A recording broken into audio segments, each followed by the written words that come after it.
Hi, Grizz here. I thought I'd take this opportunity to just show y'all visually why we're going to open up our first unit of 9 power reclamation in Southern California. So here you can see on the map Bakersfield over here in the bottom left, and the Colorado's over here. So why not a state closer by? Well, New Mexico actually has new regulations or new law that allows one to transfer water rights and to take oil and gas produced water, treat it, and use it for a variety of purposes. The problem is they don't have the regulations done yet. So this is a coming opportunity for us down here in the bottom right-hand corner. Colorado's oil wells are amazingly dry, meaning that they have, pretty much oil and gas coming out and maybe a barrel of water per barrel of oil as an example. Phoenix and Utah are not huge opportunities for us, neither is Nevada. So that really kind of takes us to California. And specifically, let me just zoom in here. Hello. To Bakersfield. And you can see it's sitting around some mountainous areas, but this part of the country is under incredible stress right now from drought. I can show you the drought map. This is from September. It really doesn't look much different. Exceptional drought, and in this case, 1,200 years of, I guess they do it based on tree rings, but 1,200 years since they've had a drought this bad, and that's in Kern County. So this is a great opportunity for us to show how our 9 water machines work, and also to make cash along the way. This is part of our doing good and doing well philosophy here at 9 Power. I'm going to flip over to a map that we generated, and this is, you can see Kern County again. What we've done is map all of the oil and gas leases. You got to zoom in to see anything but a bunch of blur. But you can see this sort of delineation. This is there's a fault that runs right through at I don't know about a 45-degree angle, but it's pretty close to a 45-degree angle. And up here, it's in the upper right part, you've got a lot of farms and you've got a lot of oil and gas operations. Now let's take an example here. Just hover over one of these. So that's Southern Pacific is the name of the lessor, or the leaseor, and it's an oil and gas and status is active.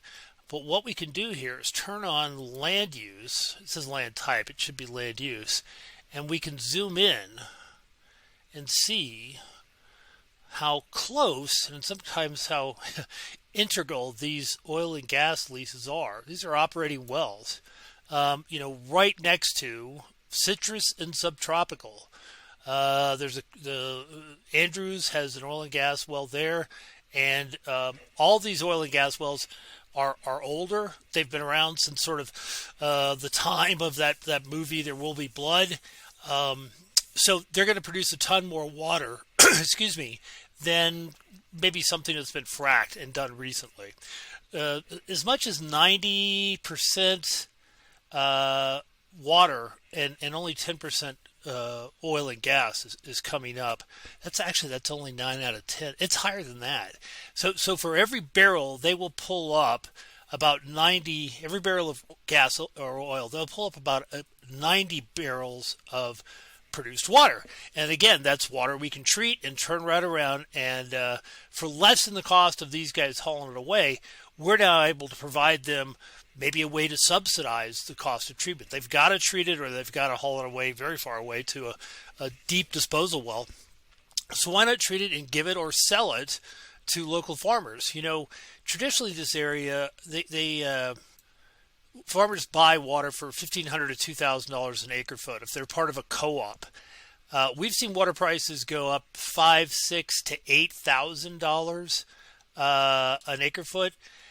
And there's about 7,000 barrels in 1 acre foot of water. So, excuse me, even at 25 cents, which I think is a pretty average cost if somebody owns a 9 power machine, the oil and gas guys are going to make money selling water to the farmers, and the farmers are going to be happy to have it. If we use 9 water reclamation, if we actually go out in the field and treat the water for them, it's going to be double, because of labor, overhead, cost of money, all that stuff. So it would be 50 cents a barrel. But still, that'd be $3,500 cost. And, even in good years, at $2,500, they're taking the oil and gas guys are taking the cost $1 a barrel to dispose of produced water, and they're lowering it at least by 50%. And it's attractive to farmers, even in good years. And we haven't seen very many good years here. Now, again, this is a really unique area because about a third of our vegetables come from this one county for North America.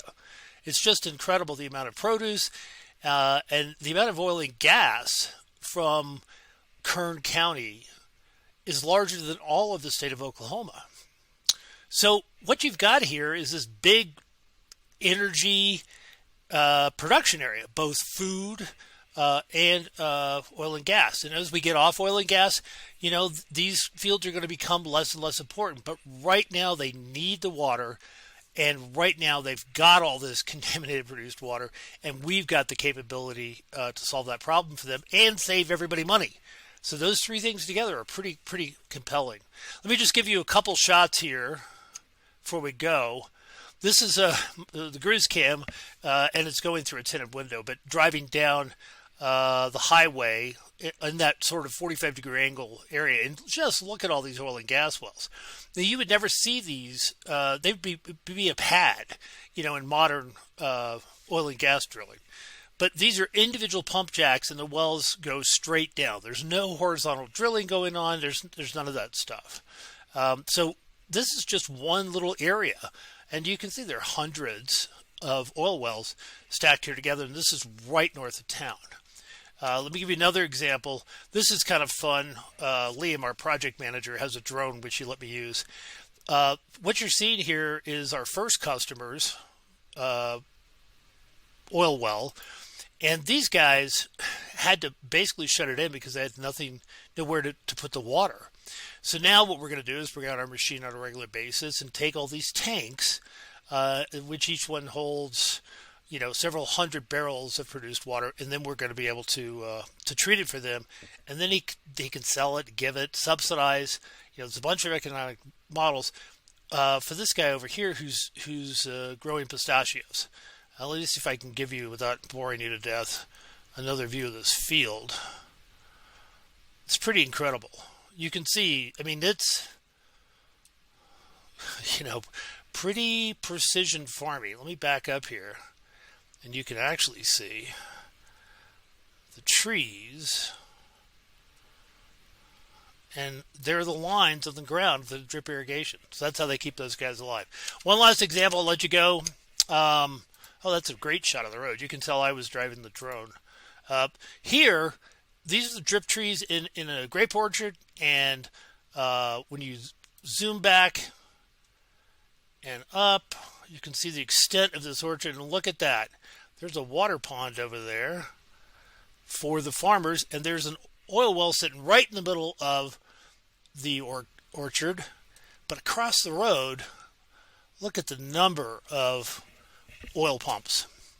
Just incredible. And again, they're bringing up water day and night, and that oil and water is piped off to a central location. So we can capture it here in the gathering station, or we might do it at the leaseholder's facility. But the need for water is so immediate. And again, if we're cheaper than we're manufacturing water, and we're cheaper than what it would cost you to go buy it on the open market, that's compelling right there. And again, even in good years, the oil and gas guys don't have a whole lot that they can do with their produced water. It's coming up out of the oil well. And so we're a great solution for them. And not only are we a great solution, in some cases, we may be the only solution.